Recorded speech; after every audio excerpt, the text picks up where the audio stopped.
Hotep, hey, this is Michael Imhotep, founder of the African History Network, host of the African History Network show. It is Sunday, June 18th, 2023, and we are live. So we know it's Juneteenth a weekend. We know there are numerous Juneteenth celebrations taking place in your city, taking place across the country, and probably more so than ever before. But I think it's really important for us to dispel some myths surrounding Juneteenth and understand how to use Juneteenth as a powerful weapon to educate African Americans on history, economics, law, and politics.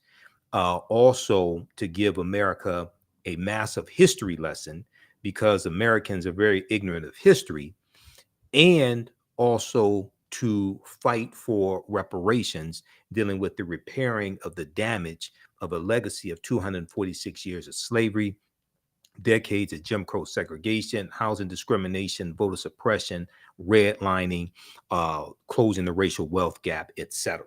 So we can utilize Juneteenth for a powerful tool, but we cannot allow Juneteenth to be co-opted by other people, and we can't allow it just to be reduced down to a black version of the 4th of July, where we just have cookouts and barbecues and eat hot dogs and things of this nature, drink beer and have a party. Okay, so hope everybody's doing well. Click like or give us a thumbs up on this broadcast. Follow us on our fan page, The African History Network, and our YouTube channel, Michael Imhotep, Imhotep.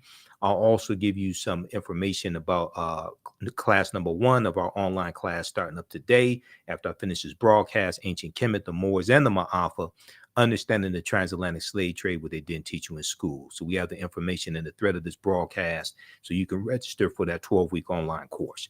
Okay, so if we're going to look at some Juneteenth history quickly here, okay, and then I'm going to cite some articles that just came out recently, and in the past couple of years that dispel myths.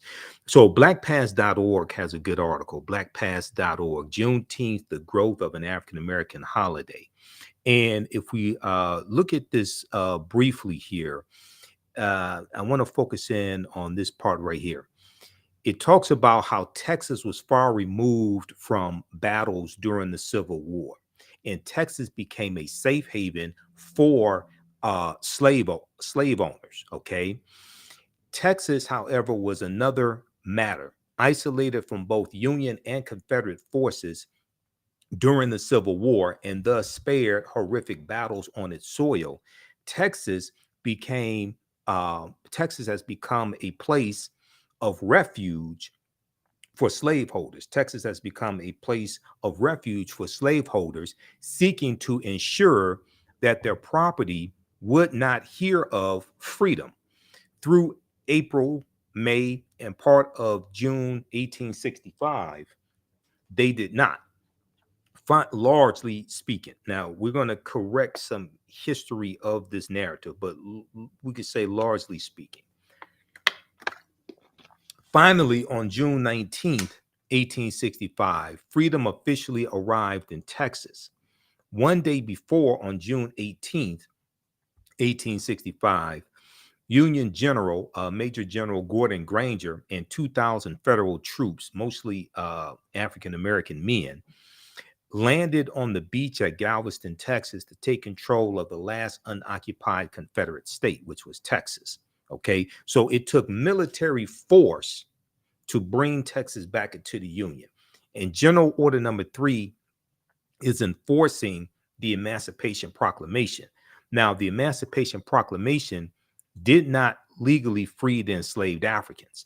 The Emancipation Proclamation did not legally free the enslaved Africans, okay? It's going to be the 13th Amendment, which was ratified December 6, 1865. We're going to get to that in just a minute.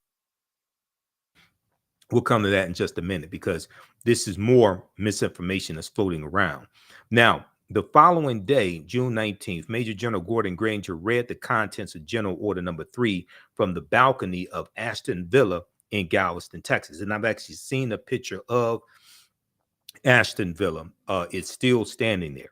Okay, his proclamation announced in part. Okay, so it's important to read these documents. I spoke for Hood Research here in Detroit yesterday. On Saturday, Friday, I spoke out in Mount Clemens, Michigan, and I actually read what General Order Number 3 says. Most of what we know about General Order Number 3 and Juneteenth stops with the first sentence.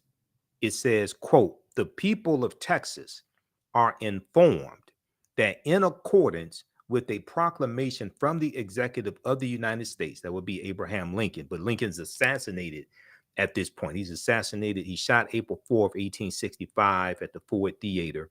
And then he dies the next morning, April 15th, 7:22 a.m. He's shot by John Wilkes Booth. Okay. But Lincoln signs the Emancipation Proclamation. He issues that January 1st, 1863. Okay.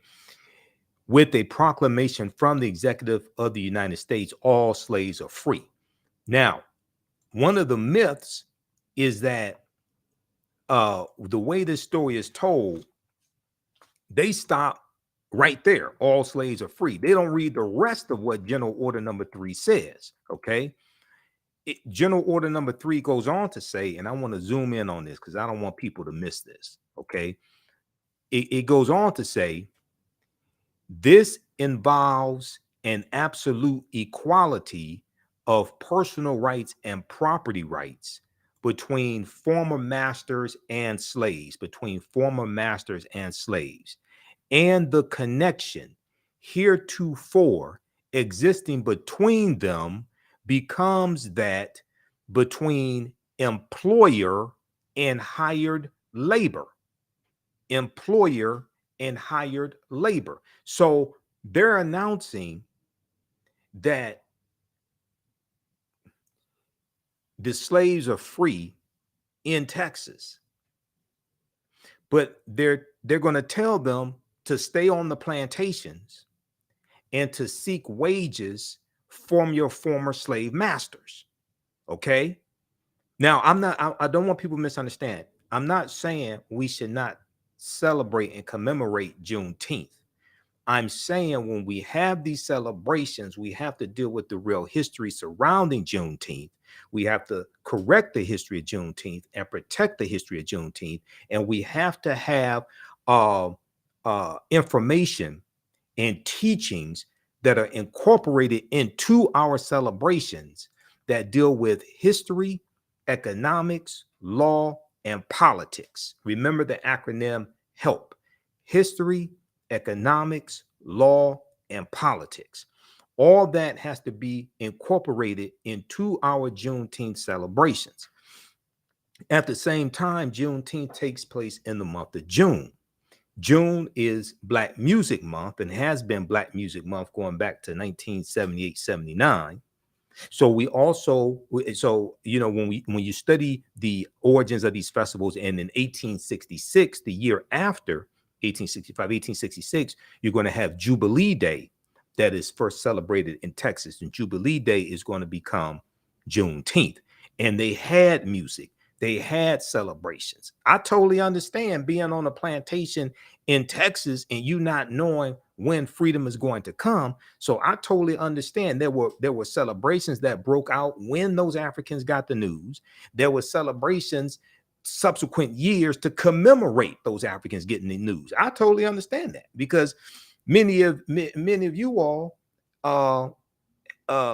have a celebration celebrating freedom from Friday evening to Sunday night, and you go to happy hour on Friday because you don't have to go to work the next day. So I totally understand them having celebrations. I'm not blaming them. Okay.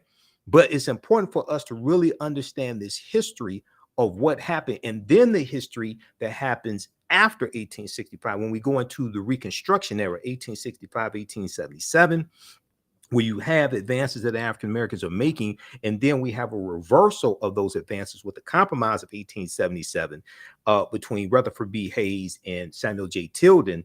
And Rutherford B. Hayes, the candidate for president, the Republican candidate for president, agrees to remove the Union troops out of the South who were to a certain extent enforcing the new rights that African Americans had.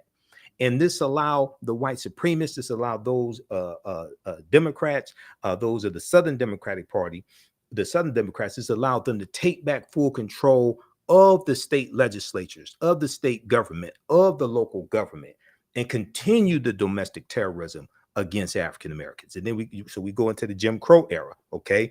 And then we go into the Great Migration, 1915, 1970. So we have to understand this chronology of history that brings us to where we are today.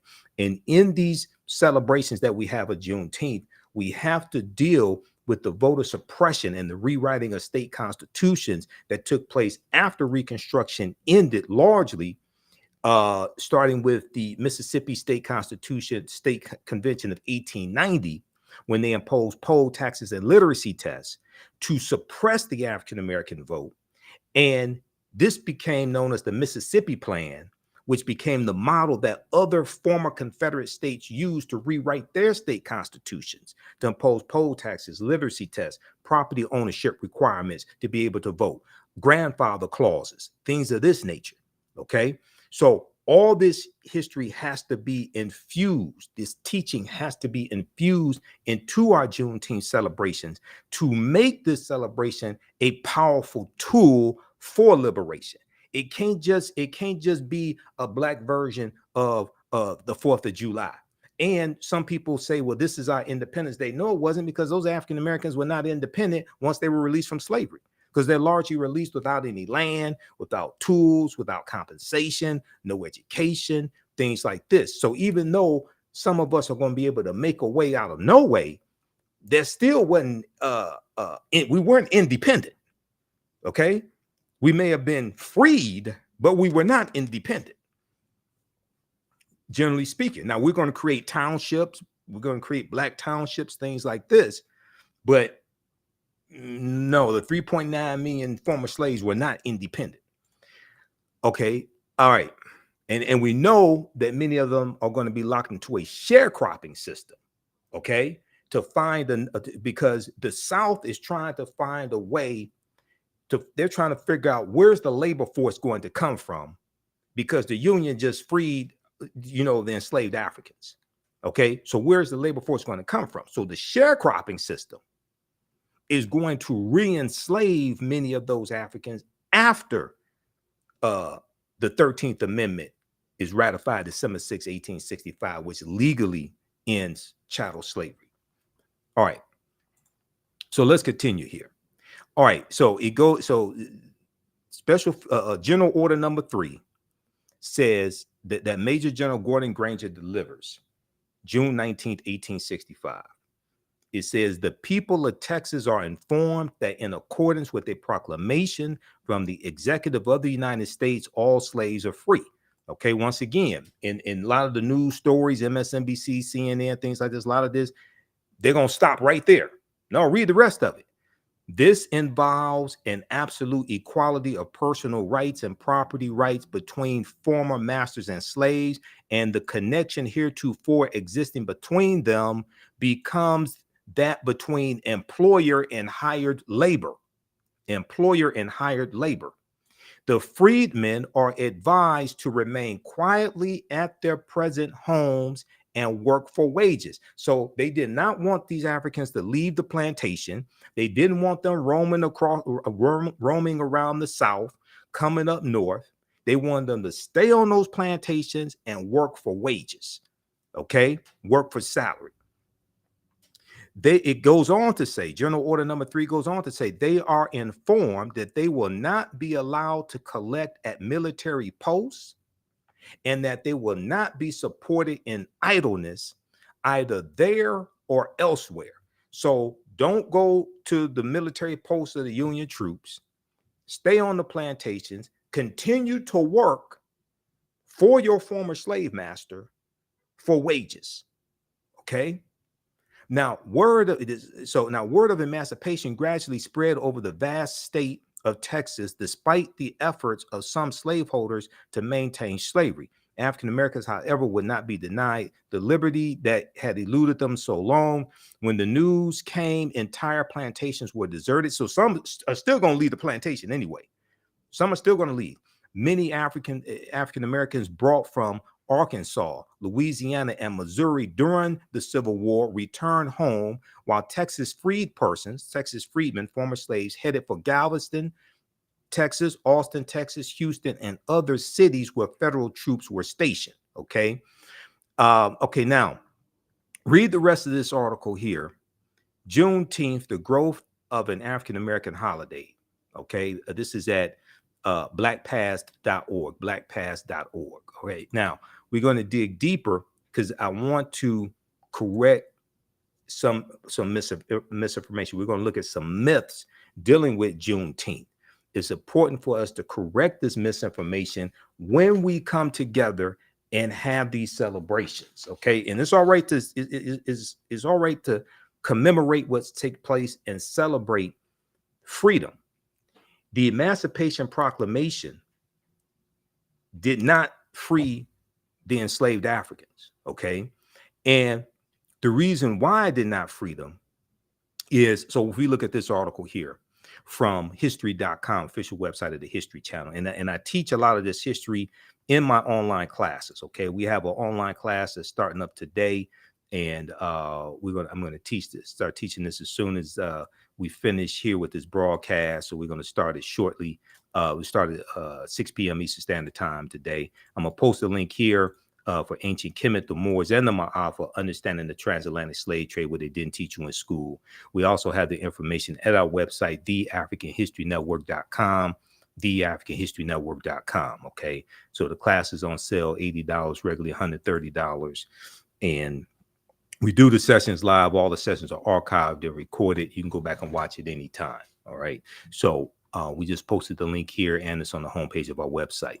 All right, now let's look at this here. Why did not the Emancipation Proclamation legally free the enslaved Africans? Okay. When you read it, and we learned in, elementary school, Emancipation Proclamation freed the slaves, things like this, right? If you read this article here from history.com, official website of the History Channel, what is Juneteenth? What is Juneteenth? The Emancipation Proclamation issued by President Abraham Lincoln on January 1st, 1863, had established that all enslaved people in Confederate states in rebellion against the Union, quote, shall be thenceforward and forever free, end quote. Okay. Now, there's a problem here. Okay. The territories in rebellion, the states in rebellion separated from the Union. They seceded from the Union, so they were no longer under the authority of the Union. So the Union and Lincoln had no authority to dictate to them to do anything. This article here goes on to say, but in reality, the Emancipation Proclamation did not instantly free any enslaved people. The proclamation only applied to places under Confederate control and not slaveholding border states or rebel areas already under Union control. However, as Northern troops advanced into the Confederate South, many enslaved people fled behind Union lines. So you remember Ahmaud Arbery, okay? Ahmaud Arbery killed in Georgia, right? And the three white men that killed Ahmaud Arbery, they said that they were trying to effectuate a citizen's arrest. Now, they concocted that story after they originally did not tell the police that when the police arrived on the scene. They concocted that story later. Okay.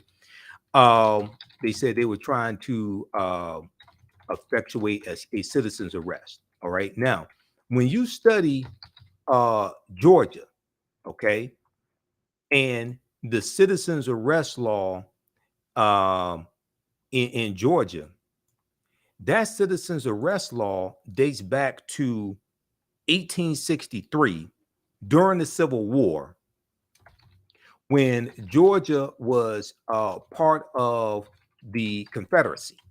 Okay, there's an article that I want to pull up.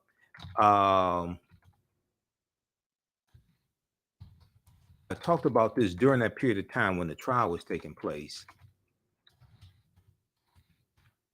There's an article that deals with this. The citizens arrest law was the um,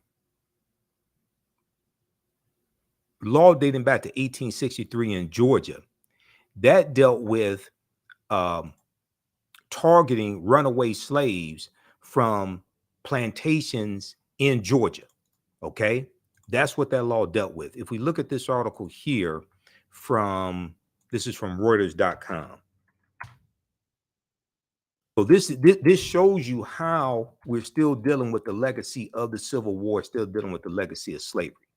And you have so many people who want to deny this. People like Senator Tim Scott, a lot of these Republicans don't want to deal with repairing the damage of a legacy of slavery, don't want an analysis of the laws and how they maldistribute wealth, power, and resources, etc. Okay, slavery era Georgia law, it in focus in trial over Ahmaud Arbery's killing. This is from Reuters.com, Reuters, October 27, 2021. And in the article, it says that before Ahmaud Arbery's killing, the law had largely been unchanged since it was codified in 1863. Since it was codified in 1863, let's zoom in on this here. Okay. Before Ahmaud Arbery's killing, the law had been largely unchanged since it was codified in 1863 when Georgia was part of the slave-holding Southern Confederacy during the U.S. Civil War. Okay, most of the United States had codified some sort of law allowing citizens arrest. The American Civil Liberties Union and others that successfully sought to repeal the law said the state's statute was originally passed, the state of Georgia, the state statute was originally passed to enable the capture of escaped slaves. So this law, dating back to when Georgia was part of the Confederacy in 1863, it was targeting runaway slaves who were running away from the plantations in Georgia, running behind the Union lines during the U.S. Civil War. This is what this law was targeting. Okay. And that law, a version of that law, still remained in place when Ahmaud Arbery was killed. Now, after his death, the law was repealed. Georgia State Legislature and Governor Brian Kemp repealed the law after Ahmaud Arbery is killed. But this still, so you have all these people say, "Oh, that was a long time ago. That has nothing to do with today." That's a lie. That's why we have to utilize this history, utilize this celebration of Juneteenth to force into the national conversation a history that many state legislatures, especially in these former Confederate states, are passing laws to suppress the teaching of that history in their schools. See, Americans are very, very ignorant of history. So when we try to seek a legal remedy for a historical problem, that implies we must understand both law and history. And a lot of people who we have to go through to get these laws passed are ignorant of both. Okay, let's continue here. All right, now.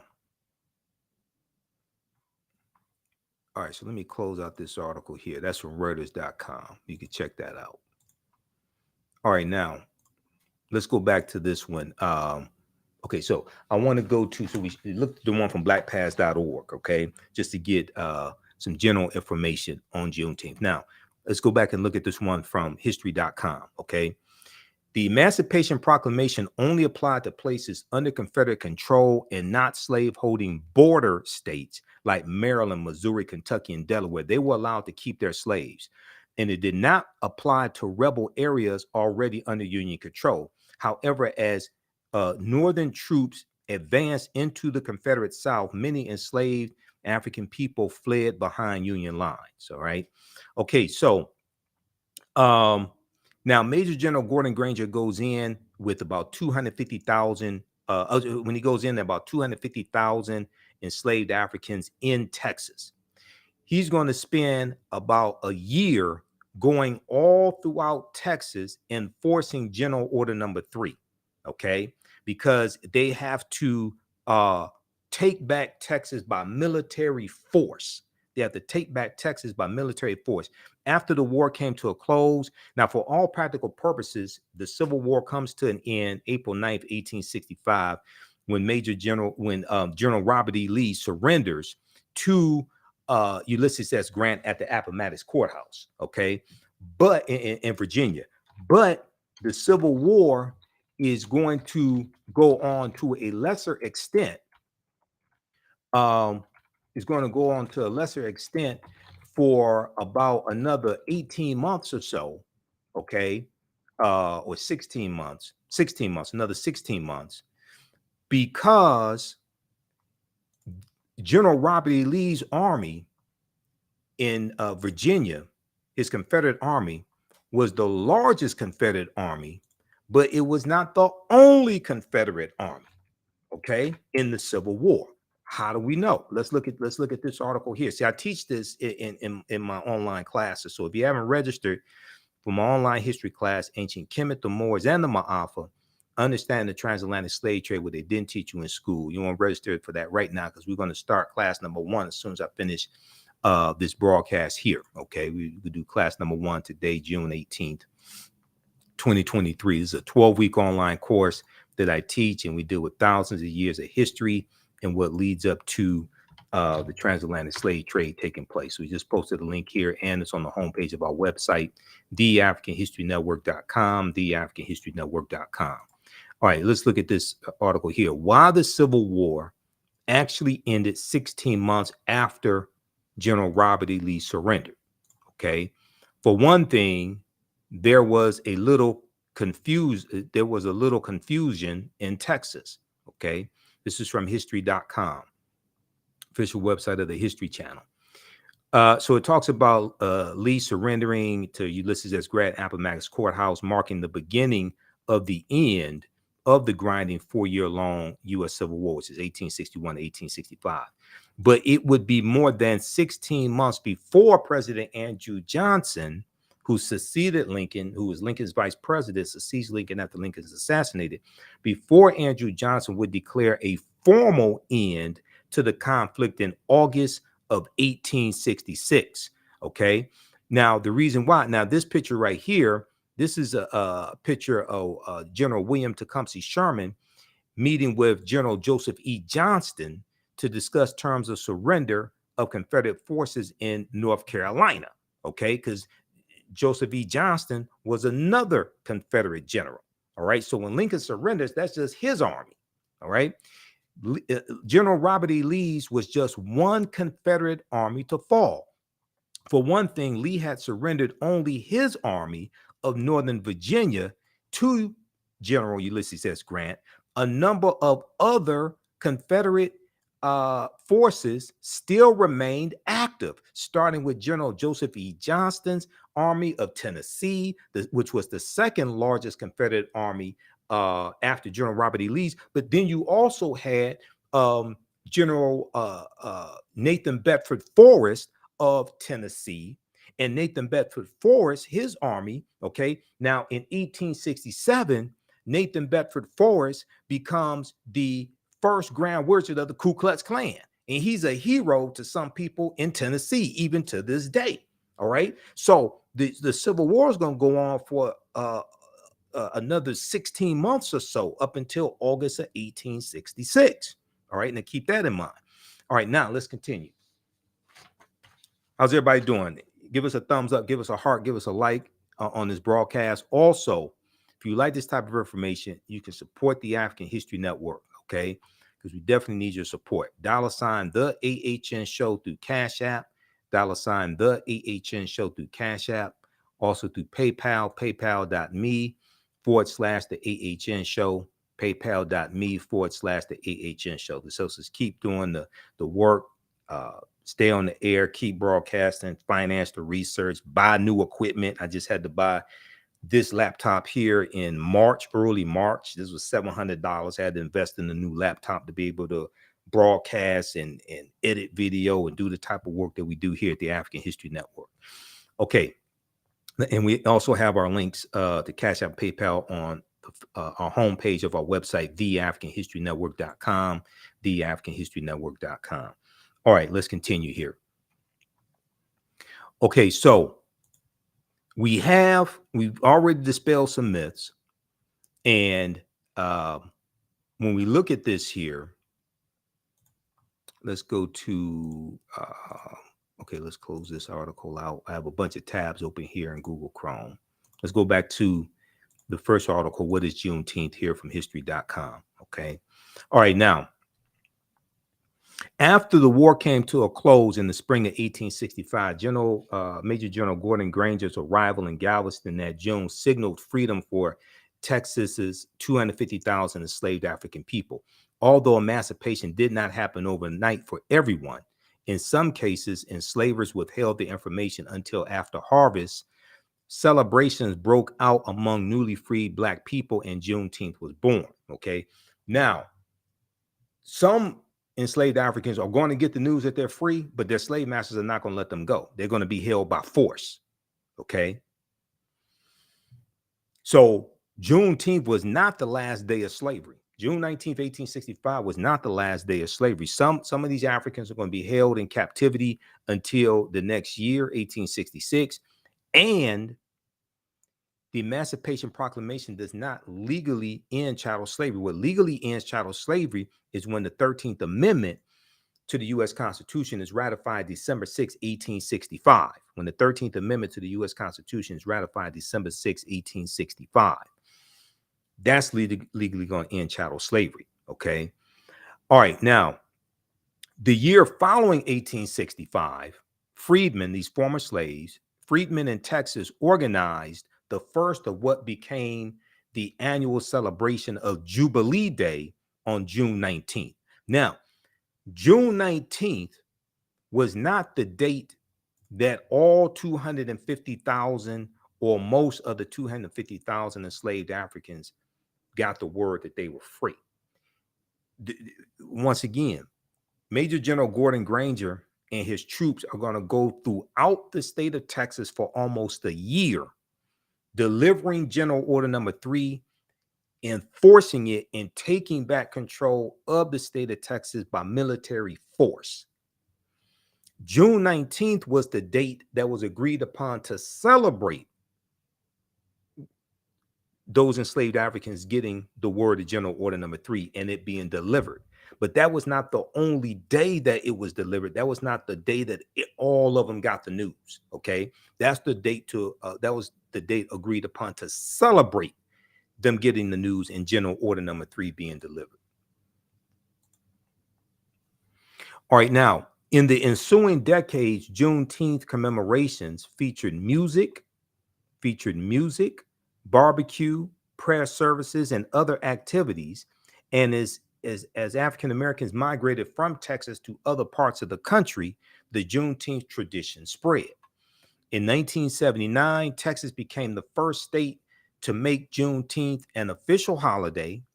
Several others followed suit over the years. In June 2021, Congress passed a resolution establishing Juneteenth as a federal holiday. President Joe Biden signed it into law on June 17, 2021. Now, we know that African Americans like Opal Lee, African American woman Opal Lee, a former teacher, she fought for decades to make Juneteenth a federal holiday. Okay, so we don't want to leave out the African Americans who fought for this, and also Representative Sheila Jackson Lee from Texas sponsored this bill in the House of Representatives. Okay, so somehow the African Americans that fought for this get left out of the conversation, and some people just want to say, oh, President Joe Biden just signed it into law. No, this was a long hard fight, and I saw some misinformation floating around. President Joe Biden gave this to us, or he chose this holiday for us. No, he didn't. That was a fight that's been taking place for years. And go back to 2020. They tried to get the bill passed in 2020 after George Floyd was killed, because in June 2020, when Juneteenth was celebrated, there were a lot more people celebrating it, because that was the month after George Floyd was killed, May 25th, 2020. And they tried to get the bill passed then to become a federal holiday, but it was blocked in the Senate by Senator Ron Johnson of Wisconsin, who cited the cost of another federal holiday, because that's a paid day off for federal workers, so you have to pay them. He said he wasn't racist. He just cited how much it would cost to have another federal holiday, a paid federal holiday, a paid day off. Now, in 2021, he didn't object to the bill. If I remember correctly, he turned around and voted for the bill, the same bill that he blocked in 2020. Okay, but oftentimes we give white people too much credit for efforts that we organize to force to bring into existence. Okay, all right, now I want to look at a few more myths here, and then I got to get out of here and teach this class also. All right, now let's look at this article here. I was reading this article from historian Peniel Joseph. This is called "The Story We've Been Told About Juneteenth Is Wrong." The story we've been told about Juneteenth is wrong. All right, and this is from Texas Monthly, TexasMonthly.com. Yes, TexasMonthly.com. This one right here. It's a really, really good article, and I've been studying the history of Juneteenth for years. I have lectures on it, so if you go to my website, I have a 2.5-hour lecture that you can order, and we also have it in a digital download format, TheAHNShow.com. Okay, that deals with Juneteenth history, Emancipation Proclamation. We deal with a lot of history there. Okay, the story we've been told about Juneteenth is wrong. And let me zoom in on this here. And I want to pick this up on page 3, looking at the stories of how General Order Number 3 was relayed to Galveston's Africans in Galveston Valley. Let me see. Let me scroll down just a second here. Let's go to this here.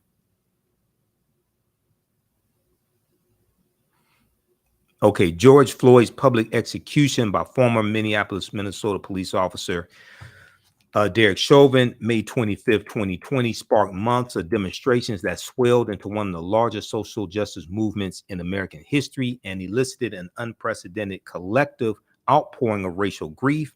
Against this backdrop, I was one of many who began to examine Juneteenth anew. I published a CNN opinion article headline, "Make Juneteenth a National Holiday Now," arguing in part that Juneteenth offers Americans a new origin history. Black people are largely absent from our national narratives. Juneteenth, I suggested, offered the opportunity to correct that.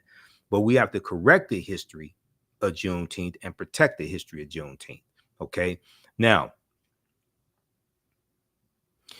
yet the real history of Juneteenth remains largely unknown. The myriad ways in which Black freedom was persistently sabotaged, beginning with Major General Gordon Granger's original order and continuing through today, at a moment when our national narrative is hotly contested. The teaching of history is under attack. The teaching of history is under attack, which lends more urgency to an earnest reckoning with the meaning of Juneteenth, what we are celebrating when we observe it, and should we be celebrating it at all? Is it actually an indictment of America, a repudiation of the 4th of July, or as Dr. Ishaka Musa Barashango called it, the 4th of July?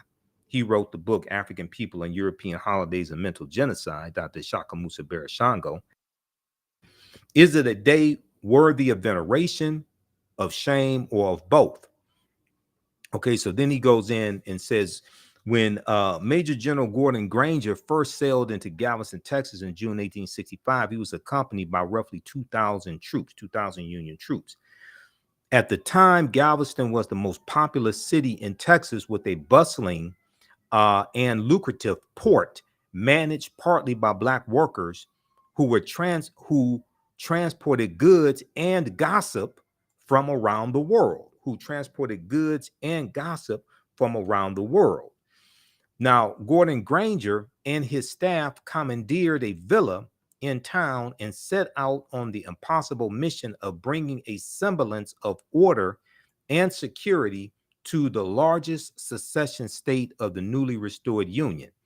The mood was dark, with cities and rural hamlets still reeling from the physical and economic devastation wrought by the war, because the South is largely devastated by the Civil War. Okay, so about a month earlier, the Confederate Army had won a battle at Palmito, Palmito, Palmito Ranch outside of Brownsville.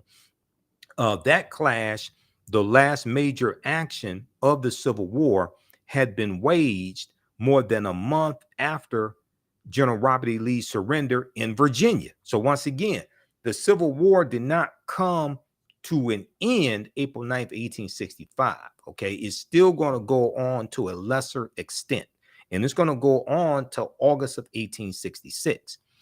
Without the forceful appearance of Union soldiers, Black Texans had remained imprisoned within the conclusive clutches of a dying Confederacy. Without the forceful appearance of Union soldiers, African American Texans had remained imprisoned within the convulsive clutches of a dying Confederacy. Okay, the stories of how General Order Number 3 was relayed to Galvestonians vary, but Major General Gordon Granger likely read the order aloud in a public meeting designed to spread the message to as many people as possible. The words, quote, "all slaves are free," end quote, served as a declaration of independence for some and a provocation to others. Granger and his Union troops often encountered a violent, anxious, fearful, and vengeful white population, including Confederate soldiers and sympathizers who engaged in reckless attacks and looting in parts of Texas. So when we have these celebrations of Juneteenth, we need to deal with the real history. And we need to talk about the white domestic terrorism that was taking place in Texas even after General Order Number 3 was delivered, which is why you needed military force to enforce General Order Number 3 and to bring Texas back into the Union. Okay, Juneteenth can't be about watermelon and hot dogs and red pop and all this. We got to deal with we have real work to do when we have these Juneteenth celebrations. Major General Gordon Granger and his Union troops often encountered a violent, anxious, fearful, and vengeful white population, including Confederate soldiers and sympathizers who engaged in reckless attacks and looting in parts of Texas. General Gordon Granger's order was based loosely on President Abraham Lincoln's Emancipation Proclamation. Now, the 13th Amendment to the U.S. Constitution, which made slavery unconstitutional, was not ratified until December 6, 1865, as we already talked about.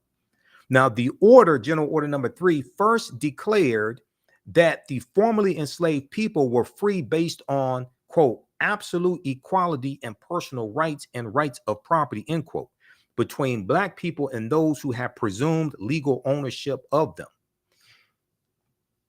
This is the happy news upon which most Juneteenth celebrations are based. This is the happy news upon which most Juneteenth celebrations are based.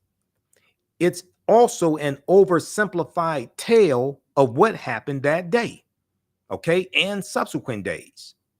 because everybody, they didn't go all throughout Texas in one day. They were on horseback, not Escalades. They didn't go all throughout Texas in one day. A common view about Juneteenth in both Black and white communities is that Black folks in Galveston and around Texas were slow to hear or fully grasp the news about the Civil War's end and the arrival of liberty. This is the story, historian Peniel Joseph, who wrote this article, he's saying this is the story that he was told in church, but that's not entirely true. Some portion of Black Texans, some portion of African Americans in Texas, especially those working in the port of Galveston, Texas, knew that the tide of the Civil War had long ago turned in favor of Union troops. They had also probably caught wind of the Emancipation Proclamation from travelers disembarking on the wharves. Further, they likely heard what must have seemed to be fantastical tales about regiments of Black soldiers in the Union Army. News of the impending freedom had almost certainly reached other parts of Texas when enslaved African Americans from the Deep South were transported to the Lone Star State during the war, because Texas was a safe haven for slave owners. So you had slave owners coming from surrounding states, Mississippi, Alabama, Georgia, Louisiana, taking their slaves into Texas, okay, getting away from the Union troops in those surrounding states, all right? And they're going to be taken by force. So Texas was a safe haven for white slave owners fleeing Louisiana and other areas of the Confederacy being conquered by Union troops. But the news held little practical meaning so long as the state remained under Confederate control. The arrival of some 2,000 federal troops appeared to mark an end to white rule over Black Texans. But General Gordon Granger's order limited and undermined the very freedoms that it promised. The relationship between former masters and enslaved people would now evolve into a vague contract between employers and hired labor. Quote, the freedmen are, so this is directly from General Order number 3. Quote, the freedmen are advised to remain quietly at their present homes and work for wages, end quote, read the order. But how could Black Texans enjoy freedom while remaining on plantations? How could Black Texans enjoy freedom while remaining on plantations? Would they be allowed to leave, travel, or reunite with loved ones? Were they forbidden from becoming entrepreneurs and landholders? Furthermore, now, as we already said, some of them are going to leave anyway. Some of them are going to leave the plantations anyway. And there are going to be celebrations that broke out. And I totally understand the celebrations. I'm not mad at them for having celebrations, because even though 100% of freedom didn't come, if you think you may die a slave, and now you see a light at the end of the tunnel, okay, you're going to have a celebration. I totally understand that. Furthermore, Black men and women were warned not to flock to military posts. Since 1863, when Black men were allowed to enlist in the Union Army, its military posts have become beacons for freedmen. The sight of blue uniforms liberating secessionist territories often meant the promise of food, clothing, and reading materials.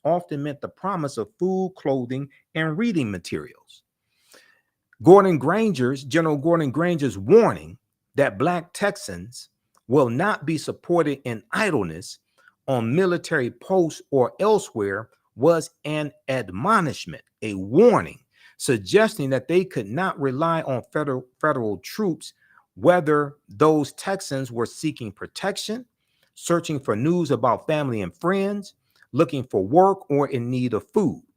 The troops were there to enforce liberation, but they would not necessarily support those trying to carve out a new life.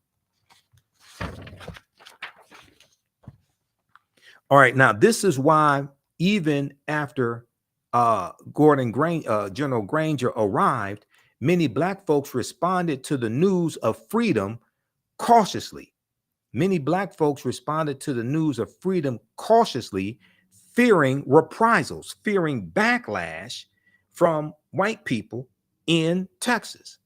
Yet, as word spread, some did walk away from plantations. Others rejoiced, exulted, and stayed put while planning their next moves. Fears among Black Texans were often borne out. Fears among Black Texans often came true. In the ensuing months, the beginning of the period that would come to be known as Reconstruction, racial violence spread. In one town, white Texans whipped dozens of formerly enslaved African people who celebrated the news of emancipation too enthusiastically. See, now this type of history needs to be incorporated into Juneteenth celebrations. It can't just be we're celebrating Freedom Day. Everybody didn't get freedom. And then you have to also talk about the white domestic terrorism that came about while we were celebrating a little bit of freedom that we did get. And you got to deal with that history that happens from 1865 to 1877. We have to deal with a continuum of history, not one date out of history. We have to deal with a continuum of this history that leads us up to where we are today. Juneteenth can't be a party. We can have a celebration while we incorporate history, economics, law, and politics into that celebration. Okay? How's everybody doing? Give us a thumbs up, give us a heart, give us a like on this broadcast. How you all like this type of information? Okay? If you're just joining us, I'm Michael Imhotep, founder of the African History Network, host of the African History Network show. I'm a talk show host, researcher, lecturer, writer, and historian.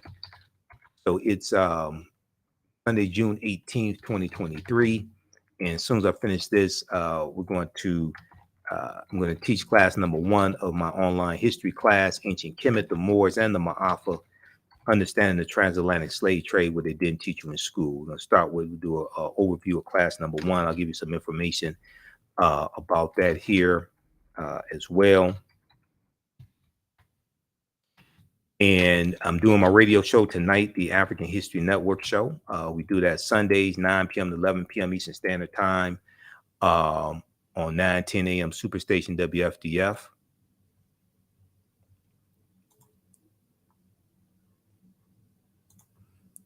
All right, let's see here.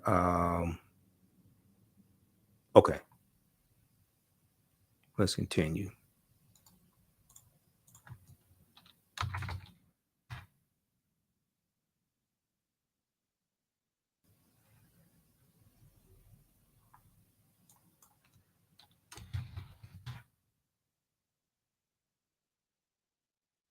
All right, let's continue here. All right, now, white attacks against free Black people ranged from verbal harassment and intimidation to physical assaults, even murder.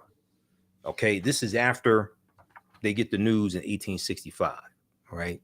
Black Texans in Galveston and other parts of the state navigated a new landscape, at times more dangerous and volatile than the one that they had left behind, than the one they left behind, slavery. Because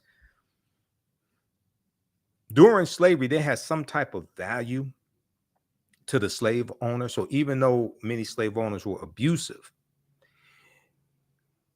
there's still, you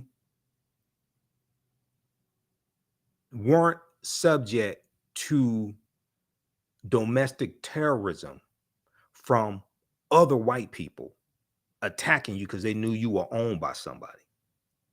Whereas after slavery ends, you open to generally speaking, you're open to domestic terrorist attacks from anybody because you weren't owned by somebody now. So you have you have the ending of one chapter and trying to navigate having these new freedoms, but then also dealing with the bushwhackers who were Confederates who would raid camps and attack African Americans, kill them. You're going to have the creation of the Ku Klux Klan, December 24th, 1865 in Pulaski, Tennessee. About a week or so after the 13th Amendment is adopted, December 18th, 1865. And you're going to have these other domestic terrorist organizations that come about to keep African Americans in a subservient, servile position. Now, the backlash of many white residents against the ideal of Black citizenship and dignity will become a normal feature of Texas's political landscape, a legacy that persists today. A legacy that persists today.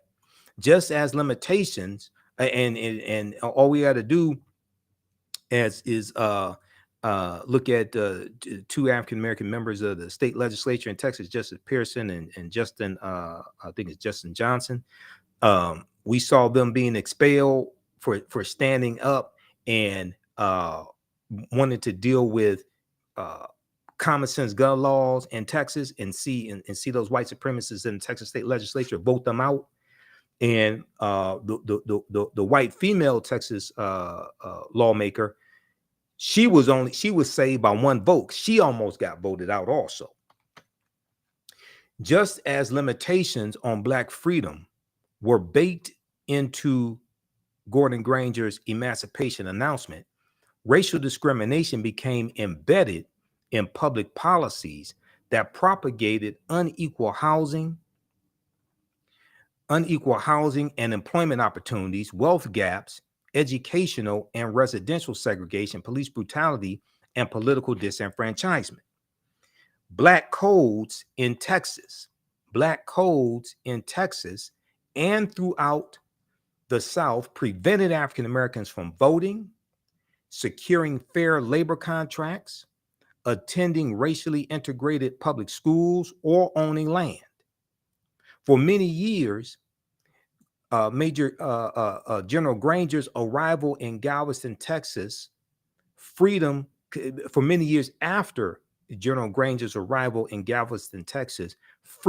not be publicly enjoyed in some parts of Texas, even on Juneteenth itself. Okay, so read the rest of this. Is an extensive article by historian Peniel Joseph. It's from TexasMonthly.com. It's called "The Story We've Been Told About Juneteenth Is Wrong." The story we've been told about Juneteenth is wrong. All right, now, if we look here at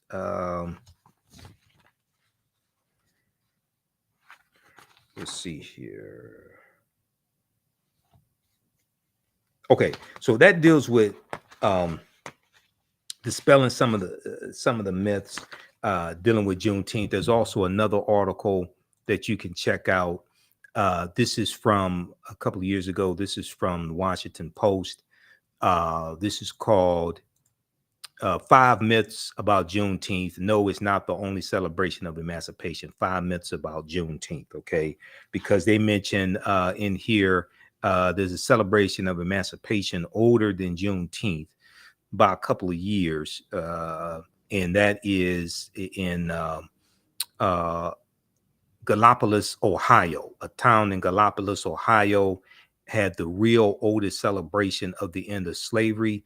That celebration began September 22nd, 1863, a year after Abraham Lincoln signed the preliminary draft of the Emancipation Proclamation that he issued September 22nd, 1862. Okay, but it's the first national holiday dealing with slavery at all. Okay, so check that out at WashingtonPost.com. All right. If you like this type of information, guys, register. Please register for the 12-week online course that I teach. We're about to teach class number 1 of it right now at our online school.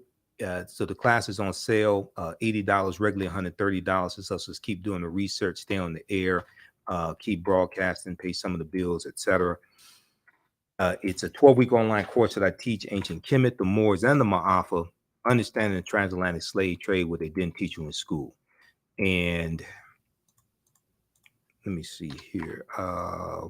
Got this here. I'm going to post the link here once again.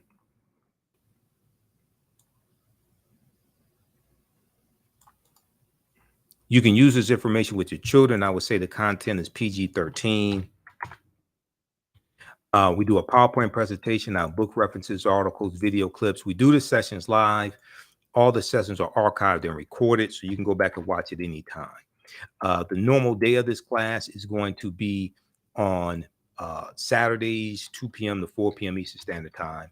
That's the normal date and time. When we have these holidays like this, you know, and holiday weekends, everything gets thrown off. Let's see here. And let's see if we can show this here. How'd you all like this type of information? Did you learn anything today?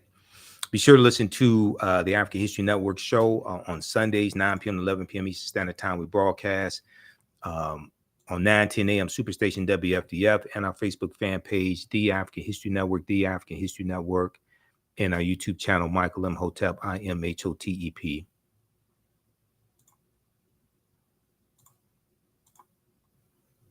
Okay, so when you go to our website and you scroll down the screen, you'll see the information about our radio show. Sundays, 9 p.m. to 11 p.m. Eastern Standard Time. PayPal, Cash App information. This is our official Cash App account, $ TheAHNShow, $TheAHNShow. When you go to it, it'll say Michael.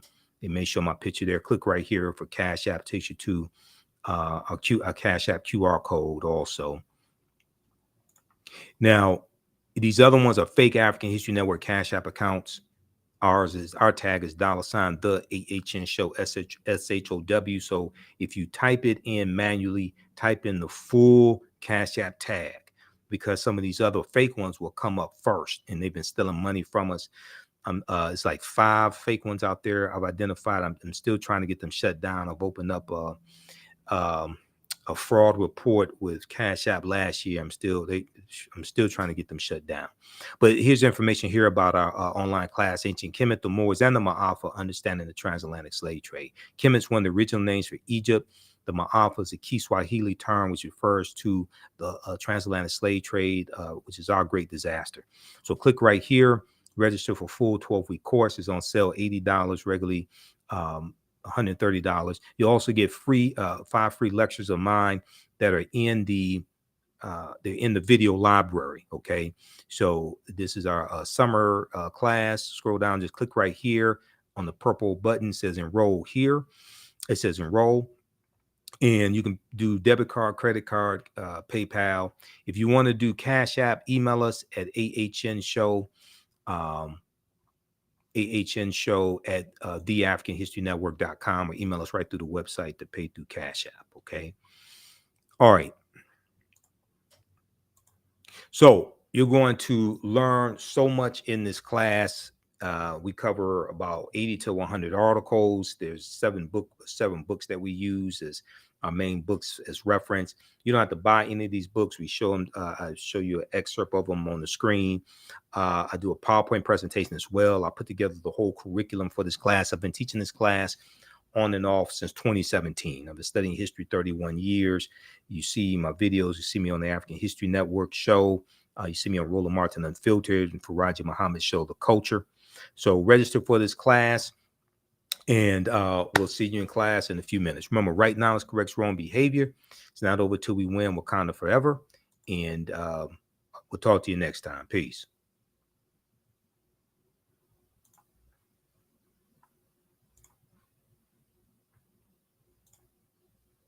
All right. Hopefully you all learned a lot from this broadcast. We'll deal with some of this information on our show Sunday night also, the African History Network show. And let me post this right here. Okay.